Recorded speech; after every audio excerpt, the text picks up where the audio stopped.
Hi guys, welcome back to our channel. Yep. So a couple few updates and then we have something serious to talk about. Yes. Okay. So first, we finally have a website. Huzzah! You can go to nerdsgonetiny.com and we have YouTube videos on there, our Instagram feed, and I've started to write blogs, which is kind of cool. So the first blog that I wrote this week is about our Smushy. dryer. Wink, wink, nudge, nudge. The only one awake in the back can't read. So it's about SEX. Okay, so check out nerdsgonetiny.com if you want to. It does happen in small spaces. If you want to read about SEX in a tiny house, we will talk about it and all the details there. And let us know what you think. What else? School starts next week. Thankfully, I'm ready for school to start. We like the kids. We do, but they are getting bored, and I'm ready for them to go to school. They're getting bored and they're taking out on us. Ready for them to go to school. They go to an awesome Montessori. They love it. So we're really happy about their school situation, but we are ready for them to go back to school. I have to, unfortunately, adult sometimes and work. He has to work. So, if they're in school, we kind of get a little more accomplished. We would love to do YouTube videos all day and Instagram and write blogs, but somebody's got to pay... Somebody's got to pay our tiny house rental space fee, right? Yeah. So anyways. It's not that much.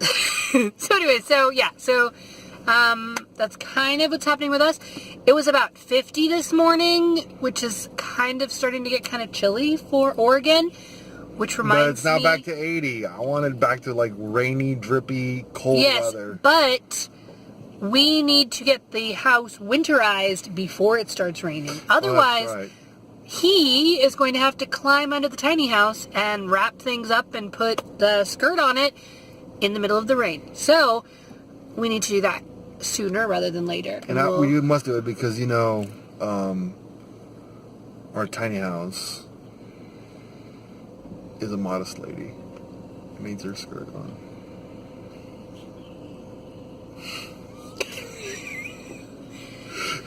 Okay, so we will do a video on all of the winterizing stuff that we do for the tiny house. And this is our second winter in the tiny house, so hopefully we don't suck as bad this year as we did last year, and we actually know some stuff. Yes. So that is the plan. We have learned things. So today, I want to talk about something very serious, very important. Mouth explosions. Babies love them. Sound effects in the back. So, I joined a Facebook group called Minimalist Mom, I think it is. Minimalist Mom, something along those lines. And they will probably kick me out after this goes anywhere. But no, we don't need to be too judgy. I'm being judgy. I'm about to be judgy. Judging is about to go down. So, I joined this group, and it's basically a bunch of people that read... what is it? The Magic Art of Tidying Up. The book, right? Mm. Have you read that book? Nope. No. I bought it.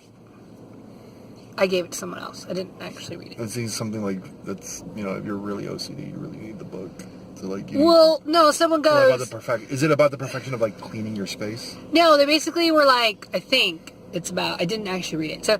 basically, it's keep the stuff you love, get rid of everything else kind of mentality. When I was like, okay, sounds legit, and I gave the book to somebody who would care about it. You bought the book and you gave it to somebody else? I did buy the book. And then I passed it on. It got downsized. Yes, it did. It got downsized. Because I didn't love it, so I got rid of it.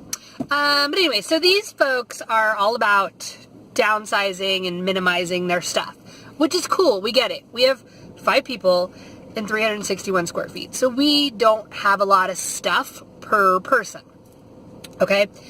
But these are all parents, so they all have kids, and they're going in the middle of the night or during, not middle of the night, when the kids are in school or when they're napping and they're getting rid of all their stuff. Well, they're not having a conversation about it or anything? No. Like the kids go to grandma's for the weekend and then they come back and all their toys are gone and their mattress is now on the floor. So they've lost half of their furniture and they have like a dresser and then a mattress on the floor and like 2 toys. So you mean they don't learn a lesson about why they're downsizing? No.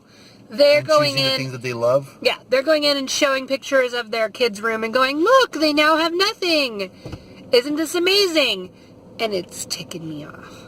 Because I don't think that's the way that you should go about it.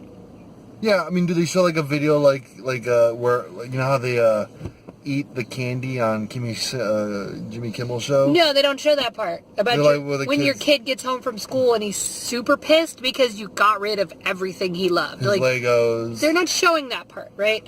They're just going onto social media and, look, it's minimalist, and then they're not actually talking about the implications of what that's going to do to their kids.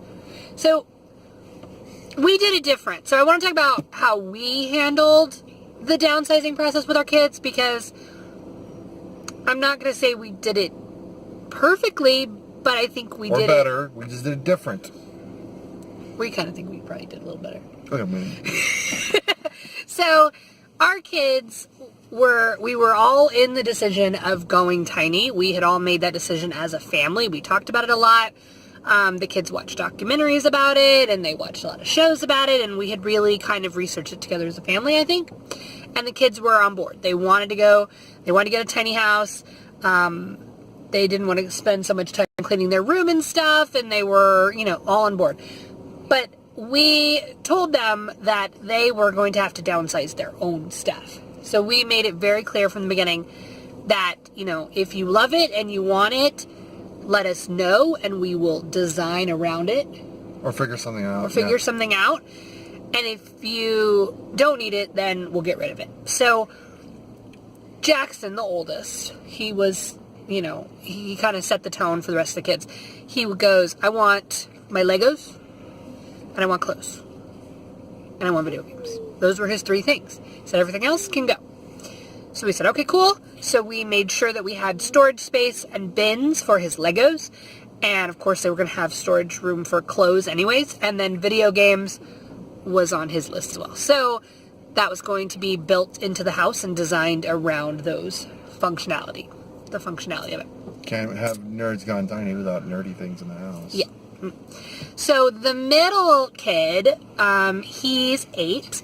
He is a little bit of an opportunist. So he said, I want my brother's Legos, and I want my Hot Wheels, and I want my clothes, and video games. Okay, so we said, okay, well, Legos already covered, so they have plenty of Legos. They actually didn't get rid of any of their Legos. So we have, I don't know, we could probably buy a small foreign car for the amount of money that I've spent on Legos with these children. A used one? A used small foreign car.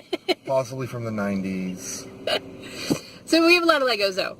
And Hot Wheels were tiny, so that was easy to do as well. We got him little bins, and he has all of his Hot Wheels, and he still collects Hot Wheels. He's a car nerd. So, yeah, he will drive around, and he'll go, oh, look at that. Oh, I like that one. That's a Toyota. Like, he's very into cars, so he keeps his Hot Wheels. That's totally fine. And then, of course, Legos and clothes. Now, the baby was 2 when we started planning the house. Yeah. 2, 3. So for her stuff was little anyways. She's little. She likes My Little Ponies. My Little Ponies and baby dolls. So we just got her... And huggy things that she can hug. So we just got her, like, little babies. And they're about that big. And we have, different size things. And she's got little ponies. And she's got a couple teddy bears. Just a couple teddy bears that we put on her bed. She had a kitchen in our old house. And she likes to pretend to cook. So we got her felt food that fit in her toy box, so she can make you, she has little frying pans, and she'll make you lunch. So she still gets to do all those things, and she still has all her toys. She just pretends differently. She decides to do it on the staircase. She pretends the staircases. She does. She has, we've found, some cool stuff at IKEA that's like a dollhouse background, and so she just sets it up on the staircase, and then that acts like that's her dollhouse, and then she has her little babies, and she does all of that. But we never got rid of anything underhandedly. Is that the right word? No. We never went, we weren't draconian about them getting rid of things. So it was always part of a conversation. It was always part of, hey, we're doing this for the better of our family. We were always communicating with the kids, and the kids were always communicating back. Draconian meaning we didn't just overnight it and go, it's over, toys are done, they're too blasé for our home. You can't have toys. And they also did a lot, which is something that we did as a family as well. Like, I know my stuff and some of your stuff, instead of getting rid of it, we passed it on. Or we repurposed it. So I had like cookbooks and kitchen stuff that I loved that I gave to people that I knew would appreciate it and use it. And so they kind of did the same thing with some of their stuff, is they took toys that and said, you know what, I love this. My friend Taya would love this as well. And so they gave it to people that they knew would appreciate it and that they knew would, continue to love it. So he is completely out in the back and gonna catch. Look at that. He's probably eaten 3 flies, maybe a caterpillar. I mean, they're all protein, so, that's all on him, but... That's not vegan. Anyways.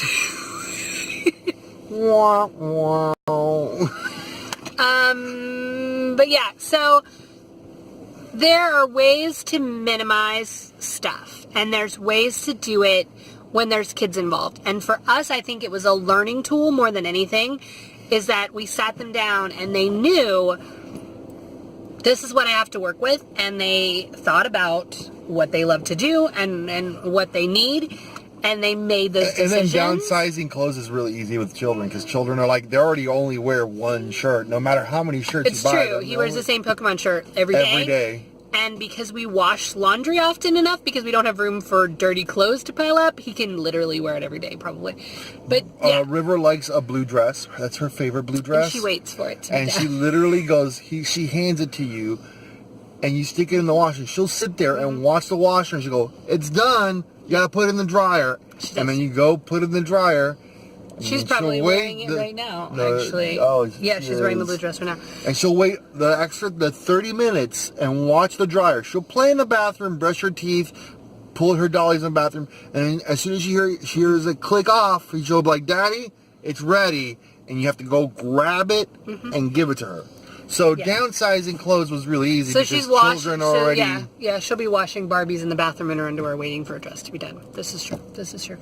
So, and clothes, we pretty much do seasonal clothes for them. So, they get... And that, my friends, means that we need to wrap up this video. No, that's a child reality check. It's below what you think about downsizing with kids. If you've already done it or you're in the process of it, how are you handling it? And we got to take this kid to the potty. So like, comment, subscribe. Let us know what you want to see. Is the subscribe button up here now? I don't know. Are we putting a subscribe button, or is a subscribe button down there on the YouTube subscribe thingy? Leave us a comment below. Let us know. Right there. See where I'm pointing? Put it right down below. Anyways, like, comment, subscribe. See you later.